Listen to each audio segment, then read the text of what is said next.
Hello, Facebook.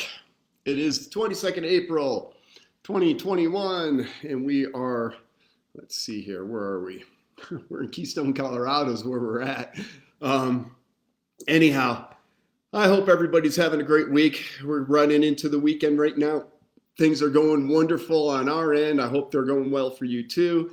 Again, I always appreciate the prayers and that everybody's been sending us for Yuta and Elka out there.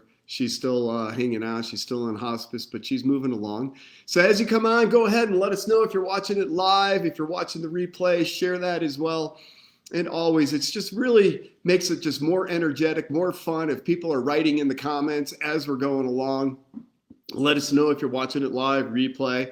If you'd like to answer some of the questions that I'm going, if you would like to start sharing some of your own perspectives and what you've experienced with rejection, which is going to be today's topic, then please share that in the comments and let's get a discussion going. The more involvement we can get there, the more people will actually see this live, but also, we can all learn from each other. That's the real benefit of it. So if you see something in here and you would like to go ahead and, I forgot to share this. If you would like to go ahead and share that in the comments, that would just be wonderful. All right. And let's see, I'm gonna go ahead and share it now. There it goes. All right, so today's topic is about rejection. And I'll tell you what, everybody has gone through it at some point. With me, it started as a young boy asking the girls out and being rejected. Okay, that's some of the first ones, or that I can remember. Of course, that went on throughout my life. But anyhow, I finally found the right one that said yes. And we've been married almost 30 years now. Can you believe it? It's a long time, but it's been wonderful too. She's amazing. I love my Elka. So the very first question I have for you today regarding rejection, what's your reaction when faced with rejection? Do you get emotionally charged? Are you emotionally charged from it? Are you despondent? Are you not, it doesn't bother you? Somebody says no, then no big deal. And we're talking this rejection. I'm gonna kind of orientate it towards business or in your job, or in life experiences. But it can relate to relationships, anything. Anytime you're rejected from someone. How many times have you been tried several times for a job to get hired for a job and you got rejected? Right? You didn't get hired. How does that affect you? That's going to be a little bit different from the way I talk or think about it with business, but it's all going to come down to the very same thing in the end. So let's just kind of hang on here. Stay with me throughout this entire live, and I think it'll all start to make sense as I evolve all this together, or put it all together, whatever. Okay, so what's your reaction when faced with rejection? I can tell you, until I really was made aware of many aspects of what it's like to go through life and face these rejections, and to learn about awareness and to open myself up. I talk a lot about awareness in my book, on discovering your authentic truth. And in fact, I think I posted either today or yesterday about chapter 16 being the most important chapter in the book about awareness. And here's the thing, when you're attached to the outcome, then you are going to be emotionally involved, and your chances of being influenced negatively by a rejection is going to go way up. So how did this all get started? How did I come up with this topic for today? There's a Facebook group that I'm a part of, and we talk business kind of stuff on it. It's some really good information on it. Sometimes it's directly related to our industry. Other times it's just about, life challenges and how you deal with it. A lot of it's about personal growth. But one of the questions that this lady had asked is, what's the best way to deal with rejection? So if I was to just ask that question, what's the best way to deal with rejection? I'm sure I get a plethora of answers. And these are some of the answers that were very common. There was probably about 50 answers, 40 answers to it. And many of the people, they kind of revolved around the same theme. So these were some of them, about 5 or 6 of them. Ice cream. That was the first answer. I loved it, right? How do you deal with rejection? Ice cream. All right, get your mind off of it. Hey, that's actually not a bad idea.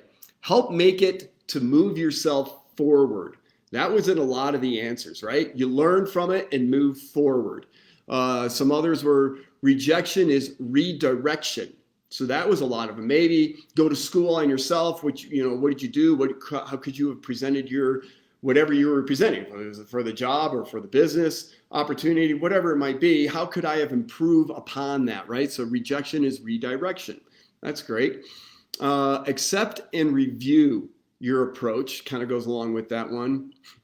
And then the other one is to reframe it as saying that the person you're speaking with doesn't need your solution right now. It's not their time.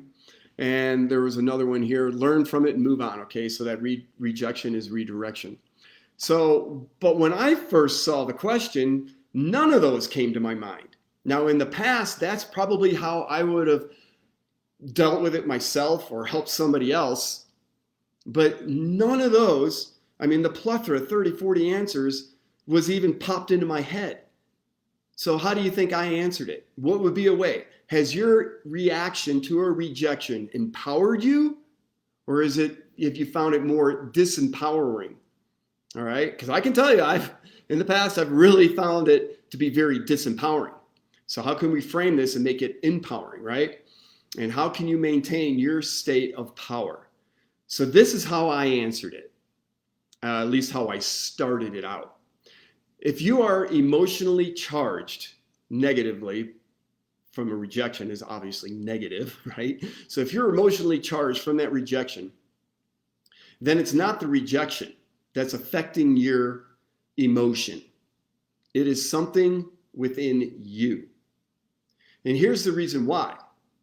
If you're in a conversation with somebody or in a situation where you get rejected and you're negatively affected, that means you're emotionally attached to that situation. Now, in a case of relationships, it's obvious, right? That is so obvious, all right? But now let's talk about like from a job application or a job interview that you really want, or in my case, from a business aspect where I'm offering somebody the opportunity to change their life forever through my business opportunity, and I'm rejected from that. And this goes with the job interview as well, as hard as this is to do.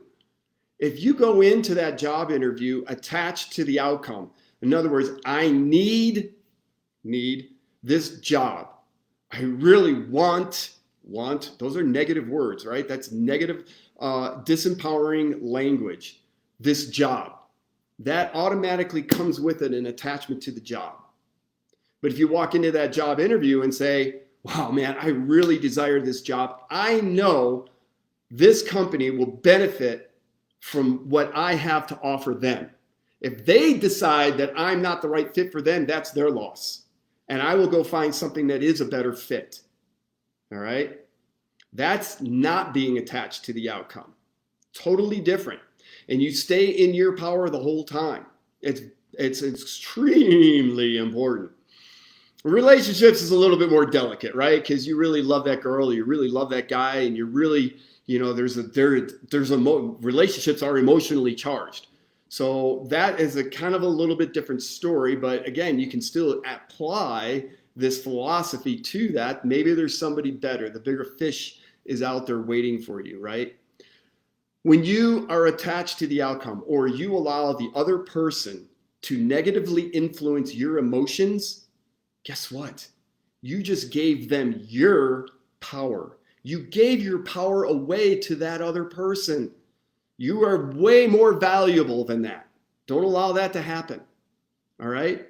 If you can stay in your power, in other words, by being detached by the outcome, then when that person rejects your offer or rejects you for your job offer, whatever it may be, those are two that kind of keep coming up, then you're like, okay, your loss. It ain't mine, because I know who I am. In this book, I talk about, again, most people struggle with the largest problem. If you were to encompass all the problems in the world that people go through, almost all of them come down to a lack of self-worth. All right, lack of self-confidence, a lack of self-belief, limiting beliefs that they put upon themselves or on others, or their situation, their environment. But if you stay within your power, then none of that matters. And you got to have that rock solid confidence, value of yourself. So if you're being negatively influenced, take the time, reflect, go look yourself in the mirror. And is it about them, or is this negative emotion coming from within you because you just got another validation of a lack of self-worth? Right? Whoa, that one, that's a deep one, right? You look yourself in the mirror. Is it because of the other person, or is it because of what the other person said, did, acted? Did that stir something in me because of my lack of self-worth, the lack of the way that I see myself? That is a very, very good lesson learned, or a way of pulling out some lessons learned for yourself to be able to grow from the experience. So remember, this started from a lady asking the question, what's the best way to deal with rejection? The best way to deal with rejection, if you're negatively influenced, is to go to school on yourself. All right, going down the approach, using it to the rejection as a redirection, all that's great. But what happens the next time you go to that job interview, you offer somebody that business opportunity, or you ask the girl out for a date, and you get rejected? You get rejected a lot over and over and over again. It can really lower that self-esteem, right? It can, if you already have a low opinion of yourself, it's just going to drive it deeper and deeper and deeper into the well. That's not a good place to be.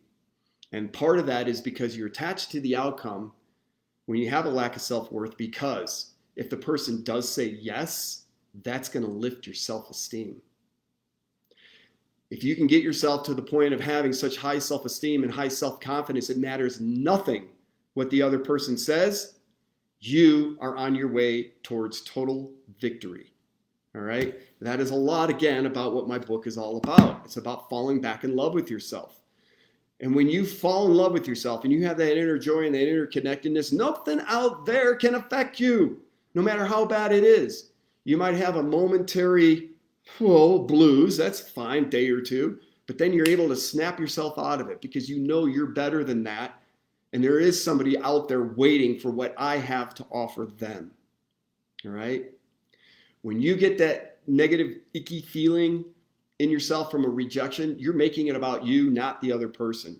In our situation, when we talk about this amazing product, and I've talked to thousands of people, and most of the people say no, and that's okay, thank you, but I don't want to have anything to do with it.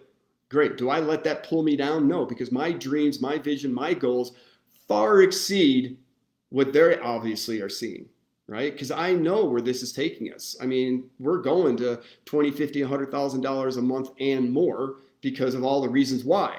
And if the person's not open to wanting to know how that could work for them, then that's fine. That's that person's choice. It's not my choice to make for them, right?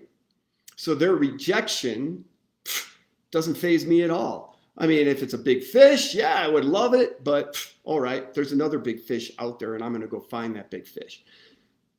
So how can you maintain your state of power? You first got to believe in you. You got to believe in you. You got to have that self-worth, that value. How do you gain that self-worth? Start by reading my book, all right? And then reach out and let's have a conversation about it. Because you are very special. You're unique. Nobody else has the gifts that you have to offer this world in your own unique way. And you just want to find a way for your music to come out and for the right audience to hear it and go, my God, Sue, Bob, Mary, Jane, that music is absolutely beautiful. I love what you're singing, all right?